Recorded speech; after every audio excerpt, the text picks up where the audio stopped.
Life में आशावादी रहना कितना इम्पोर्टेंट है। और जब दो लोग मिलते हैं तो एक दूसरे के एक्शन से वो एक दूसरे को इंस्पायर करते हैं, अच्छी लाइफ जीने का तरीका वो एक दूसरे को बताते हैं। इस मैसेज के साथ आज की मूवी आती है। आज की मूवी में cast away on the moon, ये 2009 की कोरियन मूवी आपको मैं एक्सप्लेन करने वाला हूँ। ये कोरियन लव स्टोरी है और इसकी IMDb रेटिंग 8.1 है। सुसाइड करने का एक फेल्ड अटेम्प्ट कर कर ये आदमी किस तरह से जंगलों में रहता है और फिर इसका लाइफ में क्या चेंज आता है, ये हम इस मूवी में देखेंगे। तो चलिए शुरू करते हैं। मूवी स्टार्ट होती है और वहाँ एक ब्रिज हमें दिखाया गया है। इस ब्रिज पर हमारा मेन कैरेक्टर खड़ा होता है। इसका नाम हम जेम्स रखेंगे। जेम्स ने अपनी क्रेडिट कार्ड कंपनी को कॉल किया होता है। उनसे उस पर कितना डेब्ट है ये वो पूछ रहा होता है। उस पर बहुत सारा कर्जा होता है। जेम्स बहुत ही डिप्रेस्ड होता है और जीने के लिए उसके लिए कुछ भी बचा नहीं होता, तो इसलिए अब वो पानी में कूद जाता है। जब इसकी आँख खुलती है तो वह शोर पर आ चुका होता है। जब वो उठता है और आसपास देखता है तो खुद से ही कहता है कि वो ढंग से मर भी नहीं सकता। रिवर के किनारे पर वो आ गया होता है। वहाँ से उसे पूरी सिटी दिख रही होती है। फिर वो एक बिल्डिंग देखता है और अपने आप से कहता है कि उस बिल्डिंग से अगर मैं छलांग लगाऊंगा तो मैं 100% मर जाऊंगा। अब जिस किनारे पर होता है उस पर वो छानता है यहाँ से बाहर कैसे निकले, ये वो एक वे ढूंढ रहा होता है। वो गोल गोल घूमता है और जहाँ गया था वही वापस आ जाता है। ये एक छोटा सा आइलैंड होता है। सिटी के बीच में ये आइलैंड होता है और आसपास पूरी नदी होती है। नदी पार कर कर अगर उसे सिटी में जाना होगा तो ये ज़्यादा डिस्टेंस नहीं है, पर जेम्स को तैरना नहीं आता। अब इसे प्रॉब्लम है तो रात में वही सो जाता है। जब सुबह होती है तो एक बोट उसे दिखती है। उसे वो हाथ देने लग जाता है। एक टूरिस्ट बोट होती है तो टूरिस्ट को लगता है कि ये मुझे वेव कर रहा है, तो वो भी वेव कर देता है। ये बोट फिर आगे चली जाती है। जेम्स पर एक काठी लेता है और किनारे की सैंड होती है उस पर लिखता है कि हेल्प। ये उसे बहुत स्टूपिड लगता है क्योंकि वो सिटी के मिडल में ही होता है। ये कास्ट अवे मूवी की तरह होता है, तो उसने ये देखी होती है तो इसे अमेजिंग लगता है। अब वो डिसाइड करता है कि वो किसी को कॉल करेगा और उनसे हेल्प मांगेगा। वो पुलिस को कॉल करता है। पुलिस को बताता है कि मैं सिटी के बीच में एक डेजर्टेड आइलैंड में हूँ। ये सुनकर पुलिस को बिलीव नहीं होता क्योंकि ये इसकी लोकेशन नहीं पता पाता। पुलिस फिर फ़ोन रख देती है। नेक्स्ट कॉल ये फिर अपनी गर्लफ्रेंड को कहती है। नेक्स्ट कॉल फिर अपने गर्लफ्रेंड को ये करता है। उसकी गर्लफ्रेंड कहती है कि मैं और तुम्हारा जो भी सब रिलेशनशिप थी अब सब कुछ ख़त्म हो चुकी है, तुम्हें भी मुझे अब छोड़ देना चाहिए, मुझे प्लीज़ फिर से कॉल मत करना। ये कहकर इसका कॉल वो काट देती है। जेम्स को कोई फ्रेंड नहीं होती, उसकी कुछ फैमिली नहीं होती, वो किसी और को कॉल भी नहीं कर सकता। फिर उसे एक टेली मार्केटर का कॉल आता है। ये उसे कुछ सेल करना चाहते हैं। ये उसे बताना चाहता है कि मैं एक आइलैंड पर हूँ, वहाँ पर मुझे हेल्प की ज़रूरत है, पर टेली मार्केटर्स किसी की भी नहीं सुनते और उसको ये ऑफ़र बता ही दे रहे होते हैं। ये बताते बताते फ़ोन की बैटरी अब ख़त्म हो जाती है। अब जेम्स के पास कुछ ऑप्शन नहीं रहा तो तैरने की कोशिश करता है। वो अपने आप से कहता है कि वो एक कर सकता है, मोटिवेट अपने आप को करता है और पानी में कूद जाता है। जब वो डूबने लग जाता है तब उसे फ्लैशबैक आने लग जाते हैं। इसमें फर्स्ट फ्लैशबैक हमें जो दिखाया गया है ये उसका फादर का है। उसके फादर उसे बोलते हैं कि तुम बाकी बच्चों की तरह क्यों नहीं तैर सकते। ये जब उसके फादर उसे कह रहे हैं तो वो स्विमिंग पूल में डूब रहा है ऐसा उसे लगता है। नेक्स्ट सीन में भी जॉब इंटरव्यू चल रही होती है और वो स्विमिंग पूल में ही डूब रहा होता है। इसके जो एंट्रेंस एग्जाम थी उसके जो स्कोर थे वो भी बहुत कम थे और पिछली कंपनी में वो जॉब नहीं कर पाया। नेक्स्ट सीन में फिर उसकी गर्लफ्रेंड में दिखती है। वो उसे बोल कर जाती है कि तुम्हारे लाइफ में सब कुछ गलत था, पर इसका गुस्सा तुम मुझ पर निकाल रहे थे, ये सही नहीं था, इसलिए वो चली गई थी। अब लास्ट चीज़ जो आती है वो लोन्स की होती है। ये गाना गा रहे होते हैं और अब ये डूबता चला जा रहा है ऐसा उसे लगता है। इस सीन का इस मूवी के लिए बहुत ही ज़्यादा सिग्निफिकेंस है। उसके फादर जो थे इसे हमेशा कुछ लड़कों से कंपेयर करते रहते थे। वो पढ़ाई में भी उतना अच्छा नहीं था, फिर भी उसे जॉब करना पड़ा और इसमें वो डूबता चला गया। उसके लाइफ में किसी ने भी उसे एक्सेप्ट नहीं किया था। वो जैसा था वैसा किसी ने भी उसे नहीं देखा था और ये अपने आप को भी ये बता नहीं पाया कि किस चीज़ में वो सही है, किस चीज़ में वो गलत है। जब वो रिलेशनशिप में गया तो इमोशनल सपोर्ट अपनी गर्लफ्रेंड से वो उतना अच्छे से नहीं रह पाया, इसलिए उसकी गर्लफ्रेंड भी उसे छोड़कर चली गई। जब वो फाइनेंशियल प्रॉब्लम्स में आया तब उसने लोन ले लिया। इस लोन के प्रॉब्लम ने उसकी लाइफ तबाह करने में एक लास्ट स्ट्राइक दे दी। अब हमें फिर से जेम्स किनारे पर आ गया है ये दिखता है। वो जंगल में आता है, अपने टाई को बांध देता है और इससे वो सुसाइड करने वाला होता है। जब वो ये सुसाइड कर रहा होता है तो सिविल डिफेंस कॉर्प ये पूरी सिटी को पॉज कर देते हैं। किसी को हिलने का अलाउड नहीं होता। ये एक सिक्योरिटी ड्रिल होती है। एक साल में ये 2 बार करते हैं। जेम्स एक इम्पल्स में होता है और सुसाइड करने वाला होता है, पर इसके अलार्म से वो अपना माइंड चेंज कर देता है। वो कहता है कि मुझे सुसाइड करनी है, मैं कभी भी कर सकता हूँ। इसे फिर टॉयलेट आती है और टॉयलेट करने के लिए वो चला जाता है। वह उसे एक ब्यूटीफुल फूल दिखता है। जब वो छोटा था तो ये फूल खाता था। इसे अब भूख भी बहुत सारी लगी है तो इस फूल को टेस्ट करता है। वो कहता है कि बहुत दिन गुजर गए इसे खाते हुए, ये इतना स्वीट है कि मुझे रोना आ सकता है। और सचमुच में ये रोने भी लग जाता है। इसे पानी की प्यास लगती है तो नदी का ही पानी पी लेता है। अब बहुत ही भूख लगी होती है तो वहाँ मशरूम उसे दिखते हैं। ये जो मशरूम है पॉइजनस हो सकते हैं। वो अपने आप से कहता है कि मुझे मरना है, ये खाकर भी मैं मर सकता हूँ। ये वो खा लेता है पर ये कोई पॉइजनस वगैरह नहीं होते। थोड़ी देर बाद वो अपने लिए आग बनाना चाहता है। वो लकड़ी को घिसता है। टॉम हैंक्स की कास्ट अवे मूवी में दिखाया गया था कि वो लकड़ी को घिसता है और आग जनरेट करता है, पर ये कर नहीं पाता। वो कहता है कि ये सब झूठ है। फिर वो एक सिगरेट जलाता है और उसके पास अब लाइटर भी है, ये भी हमें दिखता है। वो सिर्फ टाइम पास करने के लिए कर रहा होता है।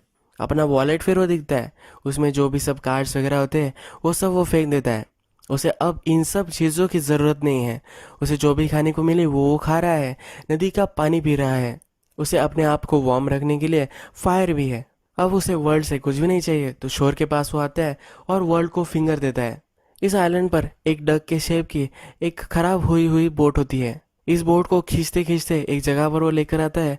फिर वो हमसे कहता है कि मैंने बहुत सालों तक मेरा हाउस बाय करने की कोशिश की थी, पर मैं कभी कर नहीं पाया। आज मैं इस डक को अपना हाउस बना रहा हूँ। अब जेम्स को अपनी बॉडी के लिए प्रोटीन की भी ज़रूरत है तो इसलिए फिश पकड़ने की कोशिश करता है, पर यह भी कर नहीं पाता। इस आइलैंड पर स्वान्स होते हैं, इसको मारने की कोशिश करता है पर वो भाग जाते हैं। फिर मशरूम खाकर ही उसे गुजारा करना पड़ता है। एक स्टिक लेकर फिश को पकड़ना चाहता है पर यह स्टिक उसके पैर में ही घुस जाती है। झाड़ के ऊपर बर्ड्स ने अंडे दिए होते हैं पर झाड़ पर भी वो चढ़ नहीं पाता। झाड़ पर वो चढ़ रहा होता है तो बर्ड्स उस पर टट्टी कर देते हैं। ये डर्टी हो चुका है तो इसलिए अपने हेयर्स को धो रहा होता है। आइलैंड पर इसे शैम्पू की बॉटल मिली थी, इससे वो अपने बालों को शैम्पू करता है। जब ये शैम्पू के केमिकल्स पानी में मिक्स हो जाते हैं तो इससे जो फिश होते हैं वो मर जाते हैं। ये तैरकर ऊपर आ जाते हैं। फिर ये फिश को लेता है और अब इसकी पार्टी करता है। फिश के जो लेफ्टर होते हैं तो कुछ कबूतर ये खाते हैं। केमिकल्स खाकर फिश मरे थे तो ये केमिकल्स ही इस बर्ड्स में भी चले गए हैं तो ये भी मर जाते हैं। इसे और भी खाना अब मिल चुका है। ये बर्ड्स फिश से बहुत ही ज़्यादा डिलीशियस थे, ये वो कहता है। ये फिर ग्रास पे फूलों के बीच में सोया हुआ हमें दिखता है। वो कहता है कि मैं बहुत ही बोर हो चुका हूँ। इतना ज़्यादा बोर्डम बहुत ही अच्छा है। यह अब बहुत ही पीसफुल महसूस करता है। अब नेक्स्ट सीन आता है और इस मूवी का एक नया कैरेक्टर हमें इंट्रोड्यूस हुआ है।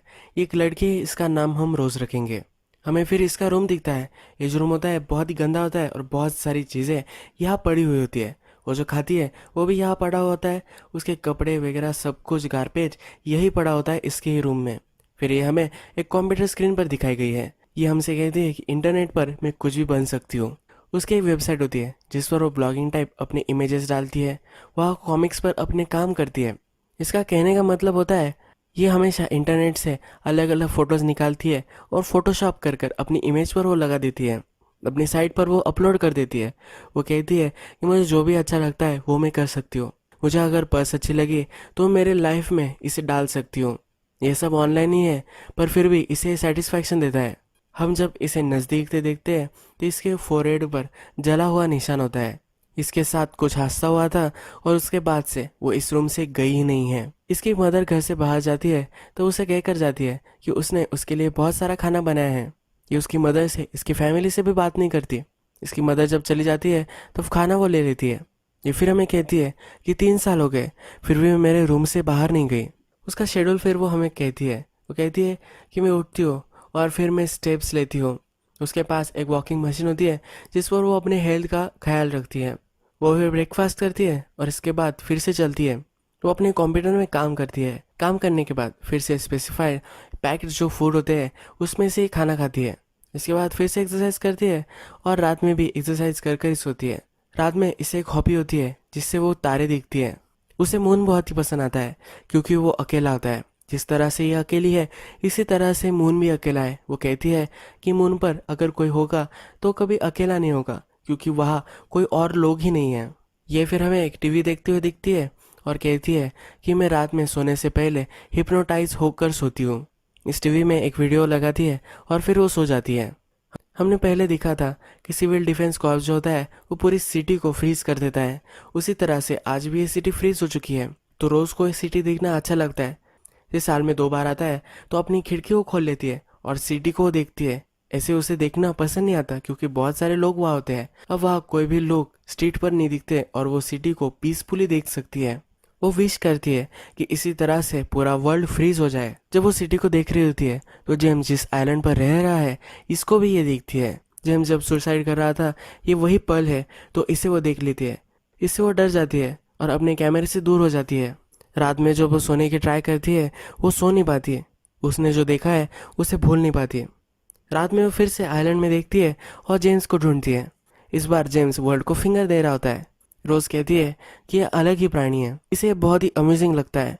जेम्स जो भी करता है तो इसकी वो फोटो निकालती रहती है, उसे हमेशा देखती रहती है। जेम्स जो भी प्रोग्रेस कर रहा होता है तो ये सब वो हर रोज देखती है। फिर से हमें जेम्स दिखाया गया है और आइलैंड पर जो भी चीज़ें मिलती है इससे वो एक गोल्फ की बैट और बॉल बना लेता है। इससे वो खेल रहा होता है तभी उसे एक बड़ी शिप दिखती है। अगर इस शिप को जेम्स दिख गया तो उसे हेल्प करने के लिए आ सकते हैं और उसे ये नहीं चाहिए। उसकी जो लाइफ है ये यहाँ बहुत ही पीसफुल है और अब यहाँ से उसे नहीं जाना, इसलिए अब इस शिप से वो छुप जाता है। जंगल में चलते चलते उसे एक रैपर दिखता है। ये एक ब्लैक बीन नूडल्स का होता है। ये उसे ओपन करता है पर उसमें नूडल्स नहीं होती, तो उसे एक उसके मसाले का पैक मिल जाता है। इसके कवर पर नूडल्स की इमेज होती है। इस कवर को जब देखता है तब उसका अब मन करने लग जाता है कि ये नूडल्स उसे खाने हैं। वो हमसे कहता है कि एक नूडल्स के पैक ने मुझे लालसा में डाल दिया है। ये इससे अपसेस्ड हो जाता है। ये जो पैक होता है इसको सूंघता है, जब सोता भी है तो इसके सपने उसे आते हैं। अब उसे लगता है कि इस आइलैंड पे भी वो नूडल्स बना सकता है। उसके आसपास जो भी सब प्लांट्स होते हैं उनमें से वो ग्रेन्स वगैरह निकालता है और इससे वो ट्राई करता है पर वो कर नहीं पाता। जब वो रात होती है तो रिग्रेट करता है। वो सोचता है कितनी बार लाइफ में मुझे ये नूडल्स खाने को मिला था पर मैं हर बार ना कह देता था। छोटा होता है उसकी माँ उसे खिलाती है फिर भी वो ना कहता है। अपने फ्रेंड के साथ वो बाहर जाता है तभी वो अलग फ्लेवर के नूडल्स लेता है। हमारी लाइफ को किस तरह से हम ग्रांटेड लेते हैं इसका ये बेस्ट एग्जाम्पल है। जो चीज़ हमारे सामने होती इसका इम्पोर्टेंस हमें कभी भी नहीं होता। अब वो हार जाता है और जो मसाले का पैकेट था उसे वो देखता है। वो सोचता है कि अगर वो इसे खा ले तो इसकी क्रेविंग मिट सकती है, पर वो अपने आप को रोक लेता है।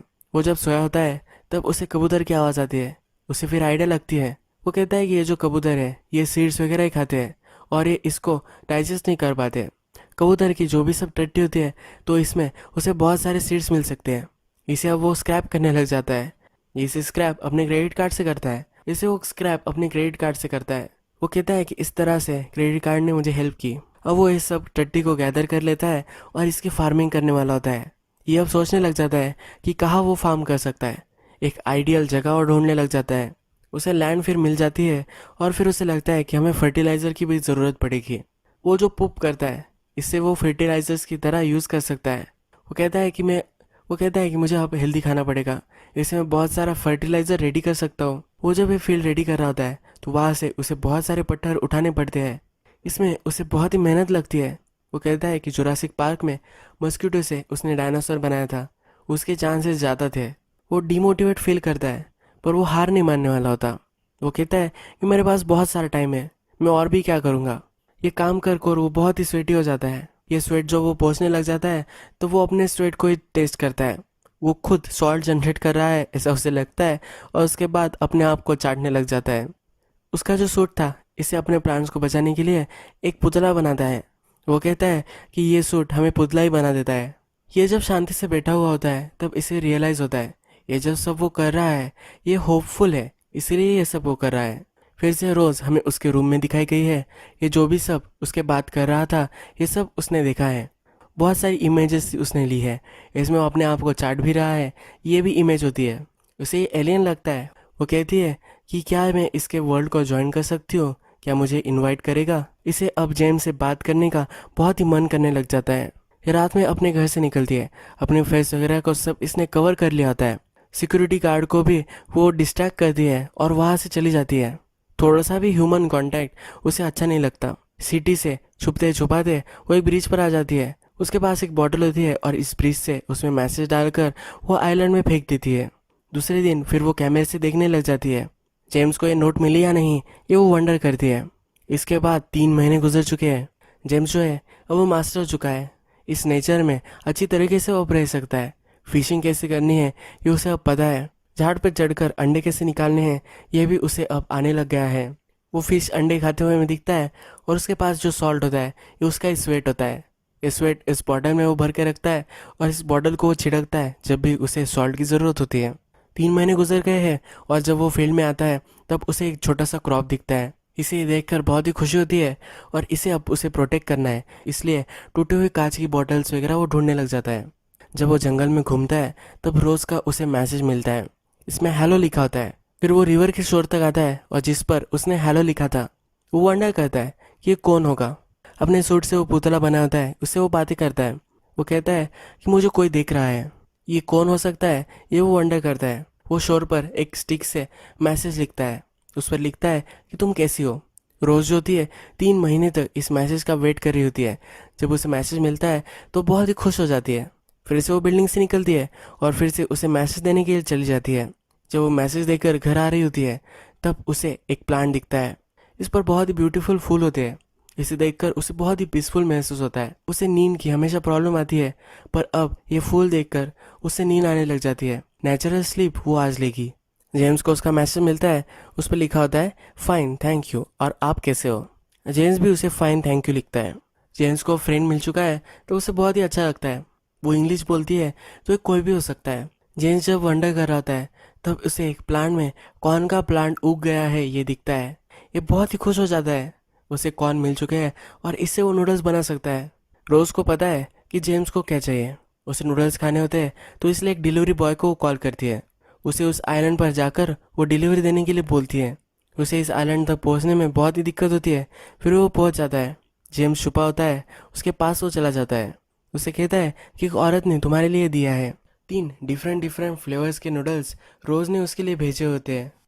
जब ये डिलीवरी बॉय जाने लग जाता है तब जेम्स उसे रोक लेता है। उसे कुछ कहता है और ये डिलीवरी बॉय फिर वहाँ से चला जाता है। ये डिलीवरी बॉय फिर से रोज़ के पास आ जाता है। हमें पता है कि रोज़ किसी के लिए भी दरवाज़ा नहीं खोलती। वो फिर जाने लग जाता है। रोज़ फिर उसे रोक लेती है। उसे कहती है कि क्या उसने कुछ बोला। ये डिलीवरी बॉय कहता है कि उसने मुझे कहा कि ये जो नूडल्स है ये उसका होप है, ये उसकी आशा है। उसे नूडल्स खाने हैं, इसी आशा पर वो जी रहा है। ये फिर नूडल्स का पार्सल रोज़ ले लेती है। उसे बहुत ही टेस्टी अब लगता है। वो कहती है कि इसमें होप की टेस्ट है। उसे भी अपने लाइफ में अब बेटर करना होता है। उसे भी होप पर जीना होता है। अब वो दरवाज़ा खोलती है। अपनी मदर को कहती है कि मुझे कुछ सीड प्लांट करने हैं। कुंडिया वगैरह वो बुलवाती है और अपने रूम में ये प्लांट करने लग जाती है। वो फिर जेम्स को और एक मैसेज लिखती है। उसने जो भी किया था इसके लिए वो सॉरी कहती है। जेम्स किनारे पर एक ड्राइंग निकालता है जिससे वो चार से बच रहा है ऐसा वो डिपिक्ट करता है। बहुत समय तक वो तैर रहा है ऐसा वो प्रिटेंड करता है। उसे पता नहीं रोज़ कब देखेगी, इस वजह से उसे बहुत टाइम तक ये करना पड़ता है। अब ज़रा टाइम गुजर चुका है और उसने जो कॉर्न ग्रो किया था अब उसके पास बहुत सारे आ चुके हैं। अब वो अपने लिए नूडल्स बना सकता है। कॉर्न वो निकालता है, इससे वो डो बनाता है, इसे कट करता है और बॉईल कर कर इससे वो नूडल्स बना लेता है। अपना मसाले का जो पैकेट था इसे वो इसमें डाल देता है। ये जब वो टेस्ट करता है तो वो रोने लग जाता है। उसने जो भी सब डिसाइड किया था अब उसने पा लिया है। रोज़ भी ये देखकर खुश होती है, उसे कॉन्ग्रेचुलेशंस करती है। रोज़ जो होती है वो एक छोटे से कंपार्टमेंट में सोती है। जब रात होती है तब उसे ये छोटा पड़ने लग गया है। वो बाहर आती है और बाहर आकर सोती है। एवरीडे जेम्स के एफर्ट्स देखकर अब रोज़ भी कुछ अच्छा करने के लिए इंस्पायर हो चुकी है।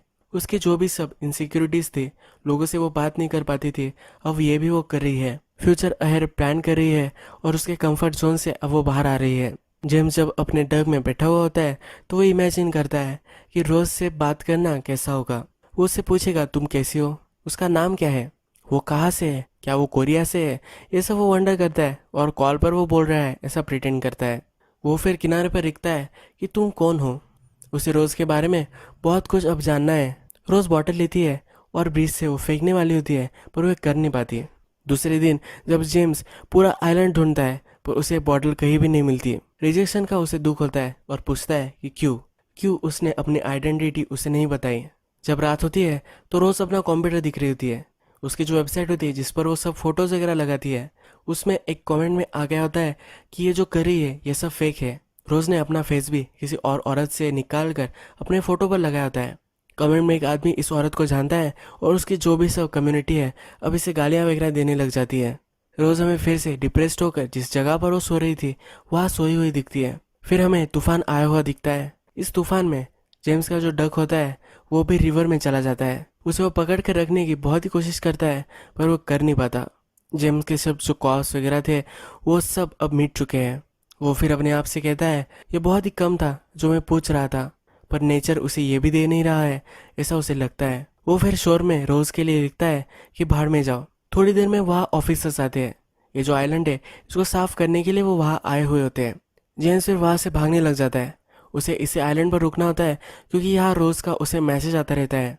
रोज से कांटेक्ट करने का यही एक लास्ट तरीका उसके पास है, इसलिए अब वो रेजिस्ट करता है। वो सब इसके पीछे भागते हैं और उसे वो रिस्ट्रिक्ट कर लेते हैं।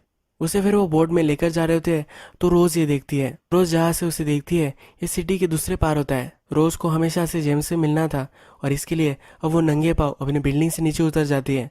जो चीज़ें अब उसने 3 साल में नहीं की है वो सब वो कर रही है। लोगों से टकराती है, स्ट्रीट से भागते भागते जाती है।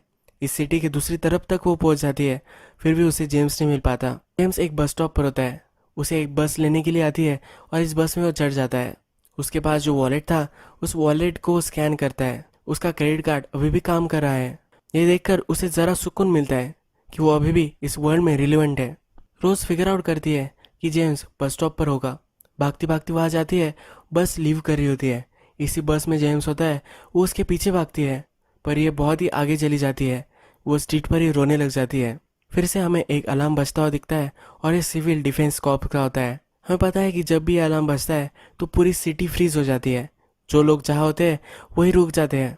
अब जिस बस में जेम्स है वो भी रुक चुकी है। रोज भागते भागते जाती है और बस में आ जाती है। जेम्स को स्पॉट करती है और पहचान भी लेती है। जेम्स उससे पूछता है कि तुम कौन हो और वो अपना नाम उसे बता देती है। जब सिटी फ्रीज होने का टाइम खत्म हो चुका है तो बस चलने लग जाती है। रोज गिर रही होती है पर उसे जेम्स संभाल लेता है। इन दोनों का हाथों में हाथ हमें दिखाई दिया गया है और अब ये साथ साथ रहने वाले हैं। मूवी के लास्ट सीन में हमें बस और मून दिखाया गया है। वो मून के पास जा रहे हैं।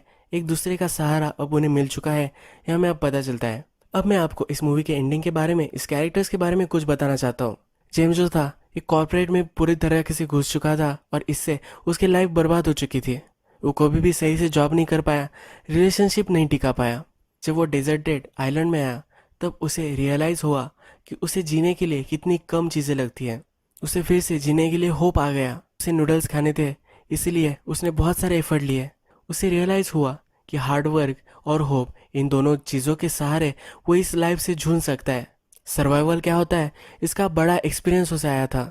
इसके ऑपोजिट कैरेक्टर रोज थी। उसके पास सब कुछ था पर फिर भी वो कन्फाइंड थी। वो एक मेंटल ब्लॉक में थी और लोगों से बात नहीं कर पाती थी। उसके साथ जब 3 साल पहले हादसा हुआ था उसके बाद से वो पूरी तहस नहस हो चुकी थी। दुनिया को वो एक फेक लाइफ जी रही है ऐसा वो दिखा रही थी। जिस तरह से वो अकेली थी उसी तरह से जेम्स भी अकेला था। अकेलेपन पर वो उससे कनेक्ट कर गई और इसके बाद उसे देखने लग गई। वो लाइफ के प्रति कितना पॉजिटिव है और कितना एफर्ट डाल रहा है ये देखकर वो भी इंस्पायर हो चुकी थी। वो भी अपने लाइफ को अच्छा बनाना चाहती थी। इन दोनों ने बहुत ही अच्छे से ट्राई किया पर फिर तूफान आ गया। इस तूफान में रोज की रियल आइडेंटिटी पूरे वर्ल्ड को पता चल गई और जो जेम्स था उसके सब कॉस्ट वगैरह सब कुछ तबाह हो गया। उसे उस आइलैंड से भी निकाला गया। वो रोज से बात करना चाहता था। रोज भी उस आइलैंड पर रुकने के लिए उसके लिए एक होप थी पर वो भी उससे छीन लिया गया। अब ये एक दूसरे से मिलने पाएंगे, इसी वजह से सब इनसिक्योरिटीज इन्होंने अपने मन से निकाल ली। रोज भागते भागते उसके पास आने लग गई। रोज जिस बिल्डिंग में रह रही थी उसी बिल्डिंग्स में जेम्स जाना चाहता था। उसने अपने कार्ड से जब पेमेंट किया तो उसे बहुत ही अच्छा लगा क्योंकि इस वर्ल्ड में वो अभी भी रिलेवेंट है। रोज इस वर्ल्ड में रह रही है, इसी वजह से इस वर्ल्ड में रहने का उसे होप मिल चुका है। अब हमें पता है जेम्स को लाइफ में कोई भी प्रॉब्लम आए तो वो ऐसा डर कर भागेगा नहीं। फिर से वो सुसाइड करने का उसे मन में ख्याल भी नहीं आएगा। वो अच्छी तरीके से इससे डट कर लड़ेगा और फिर से अपनी लाइफ एक ट्रैक पर लाएगा। रोज की जो भी सब इनसिक्योरिटीज थी ये जेम्स की वजह से अब वो सब निकल चुकी है। मूवी के लास्ट में एक दूसरे का हाथ इन्होंने थामा था। अब वो लाइफ को एक दूसरे के सहारे के साथ जीने वाले हैं। आज मैं आप सबको थैंक यू बोलना चाहता हूँ। कल मेरे 1000 सब्सक्राइबर हो गए और इतनी खुशी बचपन से मुझे कभी भी नहीं हुई थी। ये मेरा ड्रीम है कि मैं हमेशा स्टोरीज सुनाता रहूँ। इस ड्रीम को मैं हमेशा परस्यू करना चाहता हूँ और आप सब मिलकर इसे एक रियलिटी में कन्वर्ट करने के लिए मुझे हेल्प कर रहे हैं। मैं इस सब के लिए बहुत ही थैंकफुल हूँ। मैं और एक चीज़ के लिए खुश हूँ कि हम सब ने एक कम्युनिटी बना ली है। हम सब यहाँ कम्युनिकेट कर सकते हैं क्योंकि हम सब की हॉबी सेम है और एक सब्जेक्ट पर हम सब बात कर सकते हैं। एक बहुत ही ब्यूटीफुल चीज़ है। अगर आप सबका सपोर्ट रहा तो इस कम्युनिटी को और हम बढ़ा सकते हैं। अगर आपको ये मूवी अच्छी लगी होगी तो प्लीज़ इस वीडियो को लाइक कर दीजिएगा, सब्सक्राइब भी कर दीजिए, यानी कि आपको बहुत सारी मूवीज़ मिलती रहे और आप इस कम्युनिटी से जुड़ते रहे। बेल नोटिफिकेशन आइकॉन दबा दीजिए, यानी कि आप कोई भी वीडियो मिस ना करें। मैं आपसे फिर से मिलूंगा और एक नई मूवी के साथ। तब तक के लिए थैंक यू और अपने आप का आप ख्याल रखिए।